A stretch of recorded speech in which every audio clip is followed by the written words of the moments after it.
Hello my dear friends, ഇന്നത്തെ നമ്മുടെ വീഡിയോയിലേക്ക് എല്ലാവർക്കും സ്വാഗതം. ഇന്ന് നമ്മൾ ഒരു ഓണവിഭവമാണ്. ഓണവിഭവം മാത്രമല്ല, നമ്മൾ ഇടയ്ക്കിടയ്ക്ക് ഉണ്ടാക്കാറുണ്ട്. എന്നാലും ഓണത്തിന് വളരെ പ്രധാനപ്പെട്ട ഒരു വിഭവമാണ് എരിശ്ശേരി.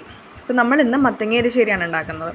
ഓണത്തിന് സാധാരണയായിട്ട് ചേനയും കായും എരിശ്ശേരി അതാണ് പ്രധാനമായിട്ട് ഉണ്ടാക്കുന്നത്. പക്ഷെ നമ്മൾ ഇന്ന് അത്തമല്ലേ, അപ്പോൾ നമ്മൾ മത്തങ്ങ എരിശ്ശേരി ഉണ്ടാക്കുവാണ്. അപ്പോൾ നമ്മൾ അധികം പഴുക്കാത്ത മത്തങ്ങയാണ് അരിയുന്നത്. നമ്മളിത് ഈ ഒരു ഷേപ്പിൽ അരിഞ്ഞെടുക്കുന്നു. ഈ മത്തങ്ങ എരിശ്ശേരിക്കൊരു ഐതിഹ്യം കൂടെയുണ്ട്.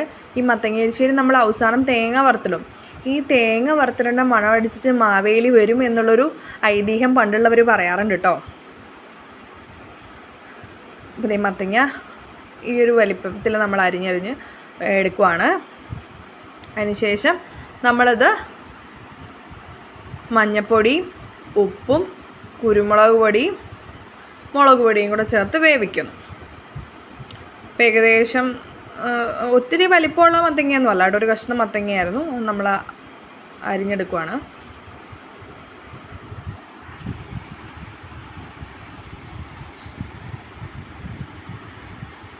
നമ്മൾ അരിഞ്ഞ കഷ്ണം നമ്മൾ കഴുകിയെടുക്കുവാണ്. കഴുകിയെടുത്ത് നമ്മുടെ കൽച്ചട്ടിയിലേക്ക് വെച്ചു.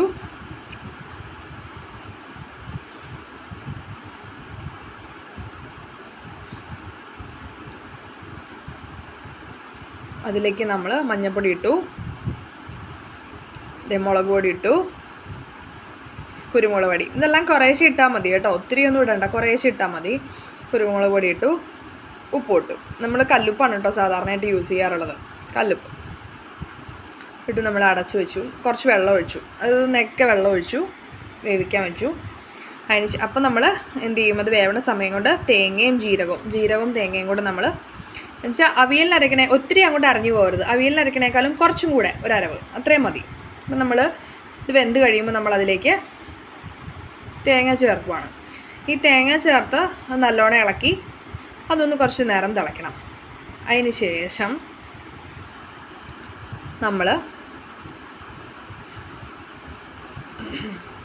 എണ്ണ ഒഴിച്ചു, അതിലേക്ക് തേങ്ങ ഇട്ടു. നമ്മൾ ഈ എരിശ്ശേരിക്ക് ഒരു പ്രധാന ഐറ്റമാണ്, ഞാൻ പറഞ്ഞായിരുന്നല്ലോ തേങ്ങ ഇങ്ങനെ വറുത്തിടണമെന്ന്. അപ്പം തേങ്ങ നമ്മൾ വറുത്ത് മാറ്റി വെച്ചു. അത് തന്നെ മതി കേട്ടോ, കാരണം എളുപ്പത്തിന് വേണ്ടിയിട്ട് നമ്മളതാ ചെയ്തേ. ആ സൈഡിലേക്ക് നീക്കി വെച്ചു, കരിഞ്ഞു പോകുമൊന്നുമില്ല കേട്ടോ. അതിലേക്ക് കടുക്, മുളകും കറിവേപ്പിലയും കൂടെ ഇട്ട് കടുക് വറുത്തു. നമ്മളിതെല്ലാം കൂടെ മിക്സ് ചെയ്ത് നമ്മൾ വേവിച്ച് വെച്ചിരിക്കുന്ന മത്തങ്ങയും തേങ്ങയും കൂടെ വേവിച്ച് വെച്ചിരിക്കുന്നതിലേക്ക് നമ്മളിത് ചേർത്ത് ഇളക്കുക ചെയ്യുന്നത്.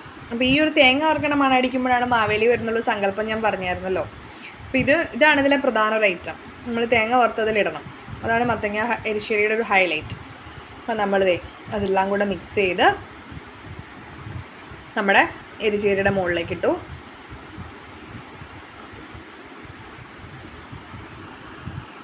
നന്നായിട്ട് ഇളക്കുക ചെയ്യുന്നത്. മത്തങ്ങ എരിശ്ശേരി റെഡി. എല്ലാവർക്കും വീഡിയോ ഇഷ്ടമാണെന്ന് വിചാരിക്കുന്നു. ഇഷ്ടമെങ്കിൽ ലൈക്ക് ചെയ്യുക, ഷെയർ ചെയ്യുക, സബ്സ്ക്രൈബ് ചെയ്യുക, കമൻറ്റ് ചെയ്യുക. Thank you.